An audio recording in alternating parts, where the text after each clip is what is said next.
Hey guys, welcome back to my channel. And this is the second last day of How to Train Your Dragon Week, which is part of Animation Month. And I'm doing the last episode for How to Train Your Dragon of Comparison and Opinion. And I am comparing Hiccup, Horrendous, Haddock from the books with Hiccup, Horrendous, Haddock from the movies. And I did put Hiccup Haddock here because in the TV shows they call him Hiccup Haddock and Hiccup Haddock III, implying that his middle name is apparently Hiccup is Horrendous, but his middle name is Horrendous, but in the books his full name is actually Hiccup Horrendous Haddock III, although he's called Hiccup III sometimes. And this one was actually more difficult than Toothless, only because the dragons, they don't have much on their personality. But this was actually the hardest because I have never seen a character so similar in books and TV shows. Okay, maybe that's a bold statement, but I mean, maybe. I haven't, the Little House books, maybe Lauren Herson, I'm not sure. Same time in the books, but yes, very, very, very similar. Alright, let's dive in. Start with Hiccup Haddock from the TV show. Alright, so as you know, they each have ages. I'm not going to go through the ages because if you've seen my videos for these, you know how old they are. And if you've seen the series or the franchise, you know the ages as well. If you haven't, spoilers. And again, if you haven't read the books, spoilers. Alright. But in the first in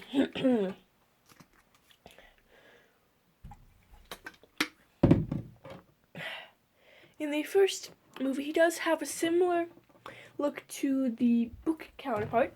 As you can tell by the picture on the thumbnail, it's the first movie. He has his green tunic with his leather straps, his leather belt, his leather strap on the arm, his fur vest, his grayish-green pants, and his fur boots, and he's very scrawny. His hair is kind of bell-shaped. It's auburn. It's parting to his right. He also has freckles and dull green eyes. A scar on the right side of his chin. And by the end of the movie, he has a metal prosthetic on his left leg, which he got from when Tooth was trying to save him from the Red Death. And then in Riley's Fantasy book, it's actually, it was the exact same thing, except his thing's not fur, it's sweet, but that's only just because of budget cuts. And he is slightly taller. It's kind of hard to tell in TV shows. And at this point, he's actually the shortest of all Dragon Riders, at this point. In Race to the Edge, he has his scale brown armor, brown arm brackets, double layered shoulder guards, reddish brown pants, and a red tunic. And then by the second film, he is actually the tallest of all of them. He has braids in his hair, stubble, his prosthetic leg's more of a Swiss Army knife, has different attachments, and he wears a green tunic with leather pants that have like his wings and his sword on it, and his wings and leather and his thing here and his compass and all that. And the third movie, he mostly just wears all leather. Homecoming, it's the same thing, except he has a beard. He's intelligent. He's a great leader and strategist, and he usually comes up with ways to plan all that and defeat villains. He's protective of Astrid and Toothless. He's very awkward, but he's also compassionate. Alright, so moving on to Hiccup, Horrendous, Haddock III. Now, everything I described about Hiccup, his personality, is similar to Hiccup, Horrendous, Haddock III, except the ages. Now, in the books, it's actually very hard to tell their ages. But for Hiccup, In the first book, he is 10 and a half. Very much younger than in the movies. I'm not sure what book it is. I think it's like book 3 or 4. But by that time, he is 11, so it's 6 months later. And Hiccup, if you've seen the second movie, you know Hiccup was born prematurely. I think he was born prematurely as well. And he's a Hiccup, so, in the books, if you're a Hiccup, you get sent out to sea, but because Stoic and Valhalla loved him too much, they didn't. And he was also born on a leap year, like my friend. I have a friend who is technically only 4, which means he's technically only 3 in the 6th book when he turns 12. And then he's 12 for quite a while until I think it's the 10th book when he turns 14. And he's 14 for the rest of the series. Except, like I said, if you read the books, then you know the prologue and the epilogue. He's an old man, which means he's 76. And you probably cannot see that because of the way I set up my stand. There we go. So that's the ages of Hiccup. Now, as for his physical appearance, he pretty much wears the same thing like I described in the first book. In the first movie. But I do have a picture of him here on the cover of the 4th book.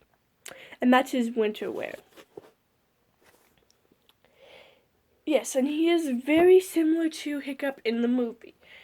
Very, very, very similar, but they do have some differences with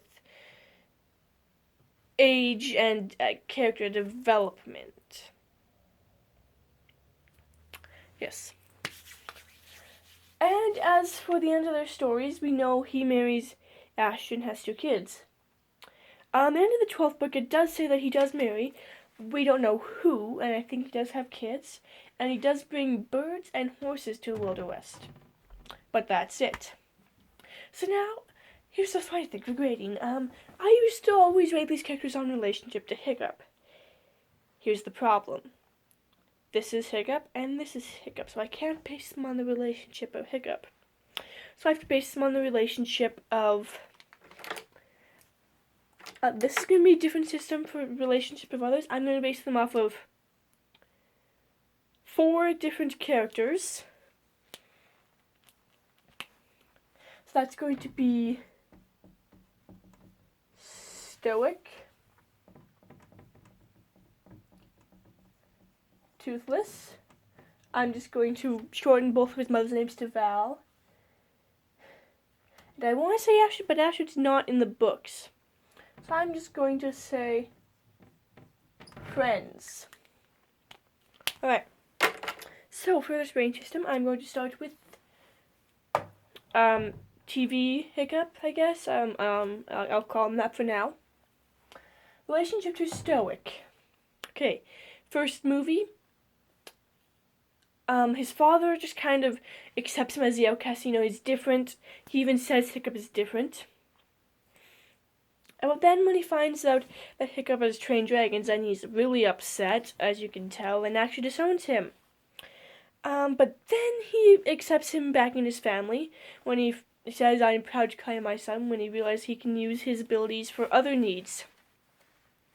And then eventually in the TV show, he kind of is following with people's wishes, but when Hiccup says that he can, and he kind of gets him to do more stuff, like solve the problem with the dragons, tell Gobber this, to get him ready for chiefhood. In Race to the Edge, it's there, but it's not, just because Race to the Edge, Hiccup does go off to the edge, and Stoic is in some of the episodes, but not all of them. But we do see that his relationship stays the same, especially when Stoic is shot down. Hiccup comes back, partially because he's acting chief, but also because his father was shot down. I mean, I would if my dad was shot down. In the second movie, he kind of is trying to just escape his father for the day because his dad wants him to. Him and his dad had the talk, which for most men it would be the talk about girls, but for Stoic and Hiccup, it's the talk about becoming chief, which he doesn't want.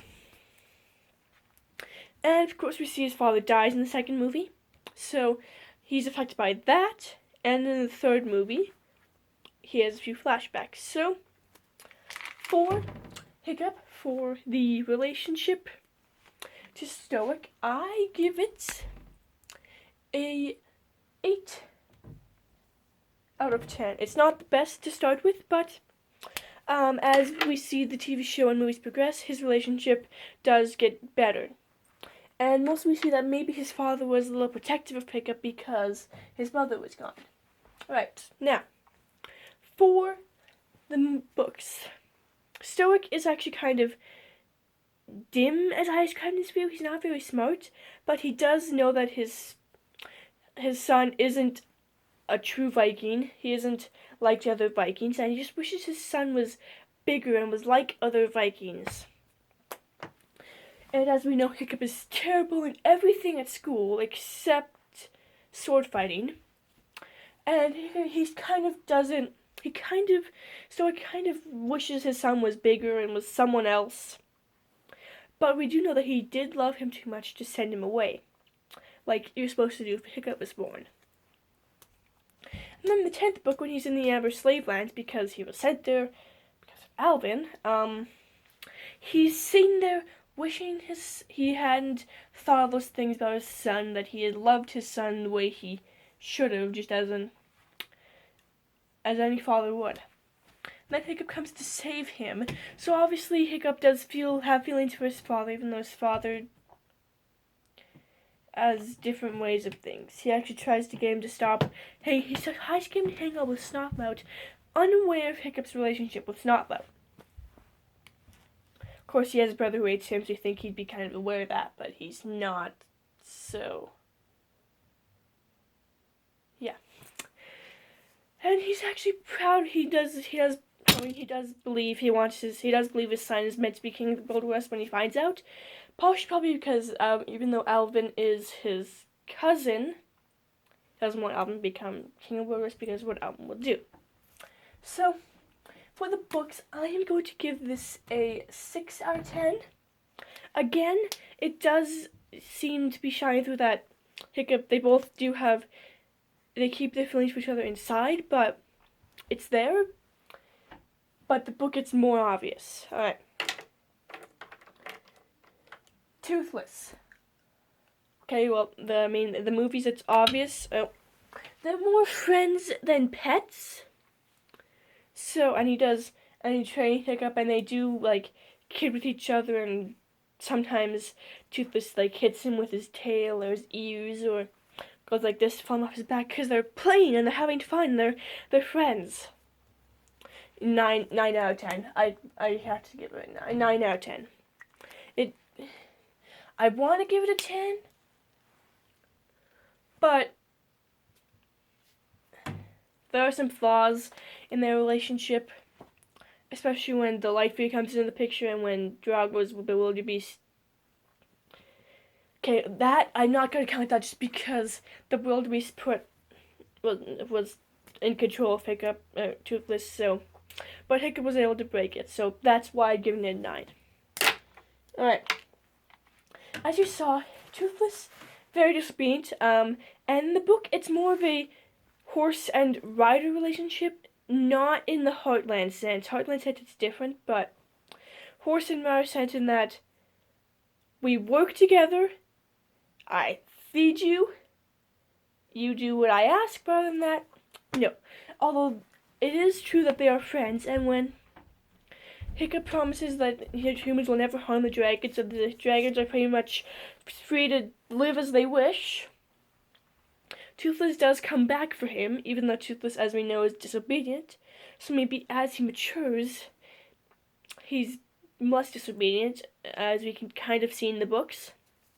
So I'm going to give this a 5. It's not perfect, but not bad. Alright. Relationship to Hiccup's mother. Now, as you can tell in both the movies and the books, Hiccup's mother was distant. Valka was taken off by a cloud jumper. Just checking the time. Okay. Taken off by a cloud jumper. And stayed there because she knew that if she went back to Burke and tried to stop the dragons, it wouldn't turn out well. But Hiccup does stick up to his mother, and he doesn't get the maddening feeling. Of course he does. I mean, Hiccup is kind of the person that keeps it feeling to the side. When he finds out his mom is like him, he kind of is, well, do I feel angry? Do I feel happy? I'm just a little confused. But as we can tell, when his father dies, his relationship with his mom is kind of like this even before Stoic's even there.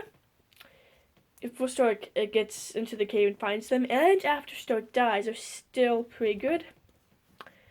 And she's pretty protective of him in the third movie, even though he's an adult. So I'm going to give this relationship a 7, just because she was distant for most of his childhood.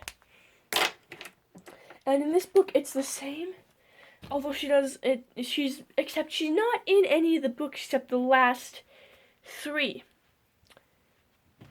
And she's very, very, very, very distant. Hiccup does yell at her in the books because she was away for all the time. But she does, when Alvin's talking about Hiccup and kind of smack talking him, she just sits there spinning an arrow, throws it, and because of Alvin has so many dragon skins, it doesn't kill him, and then she does stick up for Hiccup and says, okay, people of the archipelago, make a choice, Alvin or Hiccup. And she chooses to follow Hiccup, and so is his tribe, the Bog Burglars, and some other tribes. So, even though she was gone for most of his childhood, but she did stick up for him, I'm going to give this one a 6. Alright, friends. Well, Hiccup, we know he's more of a leader over his friends. He's more of a leader for them, especially over the Snowbell and the twins, but he does marry Astrid, so this one is going to be a 10. And they're just friends, but they do form the 10 Companions of the Dragon Mark, and he doesn't actually marry any of them. Again, I'm not sure, so I'm going to give this one a 4, just because they're just friends, although he does save Kamikaze and Fish Legs, but that's what friends do. Alright, total this up, 8, 9, 15, 17, and 17 is 34 out of 40, and 12, 17, 21 out of 40. Therefore, Hiccup wins, but of course, as always, my favorites, it's both, just because they're so similar, it's kind of hard to choose between the two. Alright, that's it for this video. I'll see you tomorrow, and be sure to give this video a like, subscribe, comment down below which Hiccup you prefer, and if I rated these wrong, maybe you have different scoring for the relationships.